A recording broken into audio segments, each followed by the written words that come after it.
250cc, pwede mo itong ipampeke. Huwag nyo nang gagawin, ha? Pwede nyo ipampeke yan, ipasok nyo sa expressway, pwede. Hindi na kayo masisita dahil puro mapala ang pang big bike na. Andito ulit tayo ngayon sa FKM Motorcycle Philippines, dito sa San Simon, Pampanga. Unang vlog natin dito, ang ganda ng view, pero nagtatanong sila, bakit daw hindi ko sinabi yung price. Ngayon, itong vlog na to, sasabihin natin at ipapakita sa inyo yung mga motor dito. Sasabihin natin ang presyo. Tara. Nandito tayo ngayon sa warehouse ng FKM at kasama ulit natin si Sir Johnny. Ayan, itong second time natin na magbablog. Ang dami ng views. Kaya lang, hindi naman natin sinabi yung presyo. Ngayon, sasabihin natin, hindi niya memorize, may kodigo na. Para hindi tayo magkamali. Alright, dito tayo mag-umpisa. Anong pangalan to, Sir Johnny? Sa Glider 500. Actually, Boss Vic, naunang i-launch to ng First Makina Motor Show. Niremodel namin for a good looking. Actually, the good paint na. Kakaroon siya ng price na 298,000 only, which is express legal. Oo, 494. So sa ORCR ito, malamang 500cc. 500 na po for calculation na. Naka-belt type? Wow! Yes, belt type. Yeah. Pakita natin yung belt type niyan. Yan. Belt type na po siya, Boss Vic. Oo nga, no? Parang timing belt. Ano na, makabago na yung technology niya. And then, keyless na rin siya, Boss Vic. Kaya pala dito yung remote. So demo unit pa lang to? Yes, ito sa demo unit. And soon, malapit na siyang lumabas dito sa FKM. Malapit ito na yung gusto ko. Alam mo kung bakit? Malapit na sa pangalan ko eh. Ito yung Victorino. Kapangalan ni Boss Vic, Victorino. 250cc. Ito, makakapansin yung mga boss, ay fuel injected. Kagandahan dito, B-twin engine. Yes, B-type engine po siya. B-type. Actually, Boss Vic, this unit was the best buy sa amin. Especially the sound. Meron ba tayong sample dyan? Paparinig natin sa nila. Ay, yan pala. Sige. Tawin niyo mga boss, ha. Ayun, oh.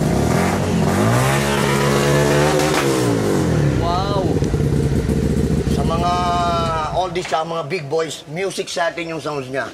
Hindi siya noise. Ergasam. Yes. Ang tunog ng ano niya. Kasi, bero nyo, sa 250cc, pwede mo itong ipampeke. Huwag nyo nang gagawin, ha. Pwede nyo ipampeke yan, ipasok nyo sa expressway, pwede. Hindi na kayo masisita dahil puro mapala ang pang big bike na. Pero yung mga presyo nito ay 158,000. 158,000 only. Kasi kaya ako memorize dahil isa yan sa gusto ko na-memorize ko na. One of our favorite. Diba? Detest natin yan. Lahat ng unit na yan, isa-isahin natin. Pero, ang ipaperam sa akin ngayon ay itong the Falcon 400cc. 400cc. Yes. 401 nga yata ito eh. Yes, opo. Ang kagandahan meron dito, din siyang camera, Boss Vic, sa unahan, ano. Built-in na yung you can camera. record your, pagka nagbo-vlogging also. And then along the road. Ito yung pinaka-cheapest na 400cc na nilaunch ng FKM, which is 208,000 pesos only. And then after those, may special promo siya ngayon. Yung orange namin na edition, you were going to have crash guard for free. And also change oil. Langis, meron tayo promo tool na nag-sponsor sa atin ngayon. Ang sunod na ginagamit ni Jay Katagumpay. Yes, this one. Ang ating the best seller pagdating sa big bike scooter, yung Slick 400. Yes, ang presyo nito is 288,000 po, Boss Vic. Napakamura. Mapapansin nyo mga boss, halos kasing presyo siya ng ARY 500 nyo, yung Arayat 500. Kasi pagdating talaga sa scooter, automatic transmission kasi siya, kaya mahal. Parang ganyan din sa sakyan. And there's more, Boss Vic. Actually, dadagdagan natin yung promo niya. You are going to have a free helmet also, and then top box. Dito. Wow! Ang lapad, parang kalabaw. Yes. Pero, meron naman dito yung katabi. Bunso. Ito yung bunso. Slick 150. Yes, Boss Vic. Slick ba talaga siya? Hindi? Slick 150 po. Bunso siya nga yung pala. pinakabunso. 150cc. Which is ang presyo lang niya for a cheapest price of 123 SRP. May free na rin siyang helmet at saka top box. Pagdating naman sa scooter nila, meron silang dalawang variant ng ADB Venture. Isang 180 at saka isang 150. So dito muna tayo sa 150cc nila na Ultimate. Yes. Ito Ultimate, tama? Yes, this one. One of my favorite also. Which is only 165,000. Ganon din po siya, naka-promo din siya. You were going to have free helmet and then top box. So ito ay medyo may counting upgrade na may pagka-hybrid to. What we call the technology one. Advanced technology. Punong-puno siya ng technology and then advantage sa mga unit na nakikita natin sa ngayon. Kasi meron din siyang snorkel na ginagamit. Usually, kaya niyang i-tolerate yung flood. Hanggang dito sa level na to. Yes. Hindi siya basta-basta titirik. Basta hanggang dito yung level ng tubig. O baga, parang hanggang dito sa hips na, di ba? Opo. Kasi yung snorkel type na tinatawag nila, kung mabubuksan, wow, the remote. So, Ito nasa yung na yung pinaka-breather niya, Boss Vic. breather? Andito? Opo, dyan siya. So, yung pinaka... Yung, ano niya? yung design. Yung pinaka-design niya So, para yung dito. pinaka-tolerance niya sa tubig hanggang dito.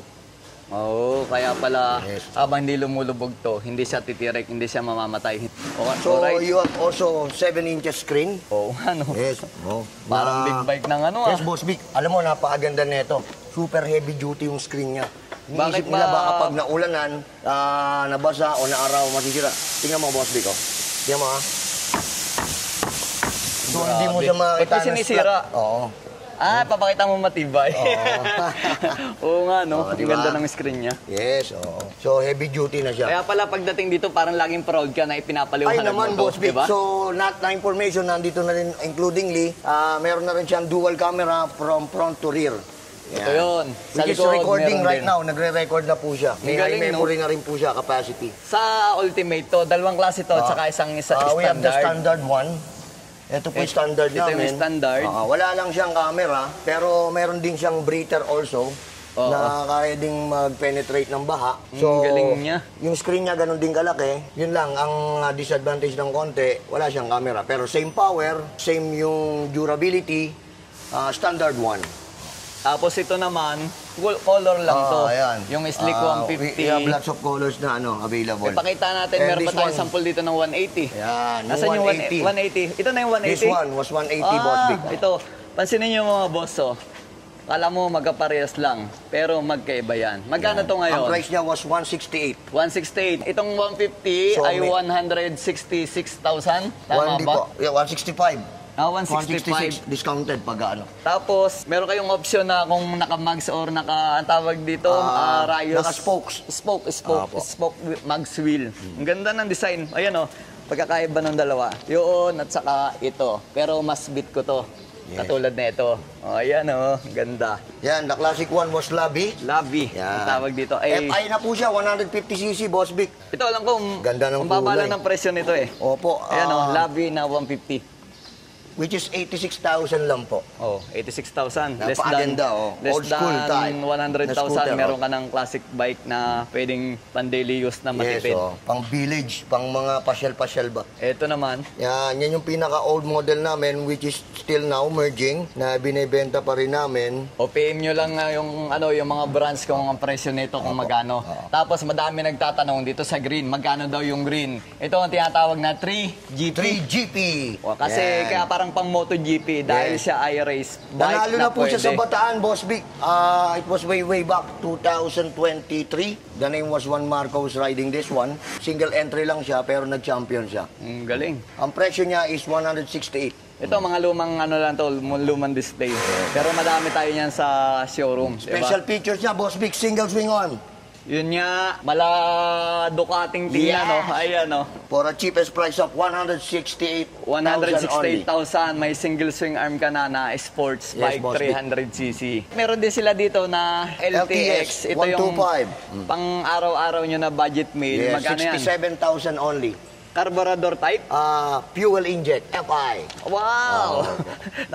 Naka-fuel injected na, For pero... 68,000 lang. Magkano? 68,000. Yun, inulit ko, 68,000. Dito, sa banda rito, ito ay papunta na to sa store. For delivery For na po. delivery na yan. Kita nyo, agaw pansin naman talaga yung Victorino. Ayan o. So ito yung sinasabi nila na Falcon. Yung orange color nila, ayan yon. Yan yung may pre natin na guard. So ayan mga boss, sana nagkaroon kayo ng idea kung magkano ang presyo ng mga FKM motor dito. Ang gagamitin ko yung Falcon. Sa mga gusto mag-inquire, nasa comment section sa baba yung mga brands na mas malapit sa inyo. Alright?